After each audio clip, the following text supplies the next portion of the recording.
پیارے بھائیوں، اب میں آپ لوگوں کے سامنے ایک غلط فہمی کا ازالہ چاہتا ہوں کہ جب ان لوگوں سے کہا جائے جو لوگ اللہ رب العزت کو چھوڑ کر غیروں کو مدد کے لیے پکارتی ہیں کہ بھائیوں اللہ رب العزت کو چھوڑ کر کسی اور کو مدد کے لیے پکارنا یہ شرک ہے، تو آگے سے جھٹ کر یہ جواب دیتی ہیں کہ تم لوگ آپس میں بھی ایک دوسرے کو مدد کے لیے کہتے ہو، کسی سے پیسے ادھارے لے لیے، کسی سے گاڑی لے لی۔ میرے بھائیوں، یہ وہ مدد ہے جس پر وہ دینے والا قادر ہے اور زندہ سامنے موجود ہے، بلکہ یہ وہ تعاون ہے جس کے بارے میں اللہ اور اس کے رسول صلی اللہ علیہ وسلم نے مسلمانوں کو حکم دیا ہے۔ قرآن کریم کے اندر اللہ رب العزت نے ارشاد فرمایا وَتَعَاوَنُوا عَلَى الْبِرِّ وَالتَّقْوَى، نیکی کے کاموں میں آپس میں ایک دوسرے کے ساتھ تعاون کرو۔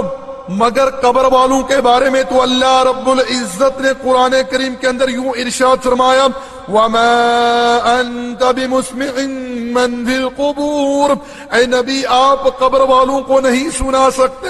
سورۃ فاطر آیت نمبر 22۔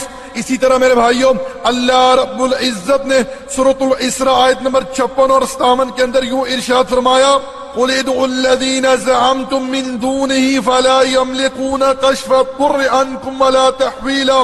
ارشاد فرمایا کہ پیارے نبی آپ کہہ دیجئے اے لوگو جن کو بھی تم اللہ رب العزت کو چھوڑ کر پکارتی ہو اپنے گمان باطل میں، یہ تم سے کسی مشکل کو دور نہیں کر سکتے اور نہ ہی اسے بدل سکتی ہیں۔ أولئك الذين يدعون يبتغون إلى ربهم الوسيلة أيهم أقرب ويرجون رحمته ويخافون عذابه إن عذاب ربك كان محظورا۔ ارشاد فرمایا جن کو یہ لوگ پکارتی ہیں اللہ رب العزت کو چھوڑ کر، یہ بیچارے خود اللہ رب العزت کا قرب حاصل کرنے کے لیے وسیلہ تلاش کرتے ہیں اور اس کی رحمت کے محتاج ہیں اور اس کے عذاب سے ڈرتی ہیں۔ بے شک آپ کے رب کا عذاب ڈرنے والی چیز ہے۔ اسی طرح میرے بھائیوں اللہ رب العزت نے سورۃ فاطر آیت نمبر 13 اور 14 کے اندر یوں ارشاد فرمایا والذین تدعون من دونه ما یملکون من قطمیر۔ ارشاد فرمایا کہ یہ لوگ اللہ کو چھوڑ کر جن کو بھی پکارتی ہیں وہ ایک کھجور کے گٹلی کے چھلکے کے بھی مالک نہیں ہے۔ ان تدعوهم لا يسمعوا دعاءکم وَلَوْ سَمِعُوا مَا اسْتَجَابُوا لَكُمْ۔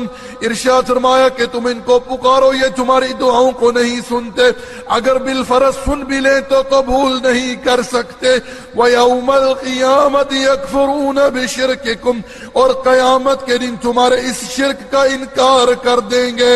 اے میرے بھائیوں آپ لوگوں نے غور کیا کہ اللہ رب العزت نے قرآن کریم کے اندر ان لوگوں کے عقیدے کو شرک قرار دیا ہے جو لوگ اللہ رب العزت کو چھوڑ کر غیروں کو پکارتے ہیں۔ میرے بھائیوں ہو سکتا ہے کہ کسی کے ذہن میں یہ سوال پیدا ہو کہ یہ آیتیں تو بتوں کے بارے میں نازل ہوئی تھی۔ نہیں میرے بھائیوں یہ غلط فہمی ہے۔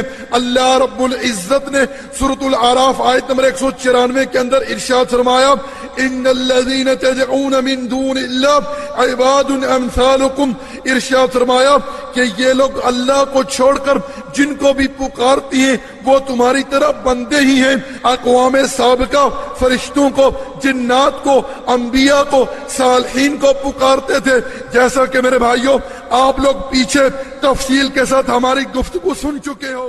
ہمارا فیس بک کا صفحہ اردو اسلامک میسیجز URDUISLAMICMESSAGES ہے۔ ہمارا واٹس ایپ کا نمبر 0097333190627 ہے۔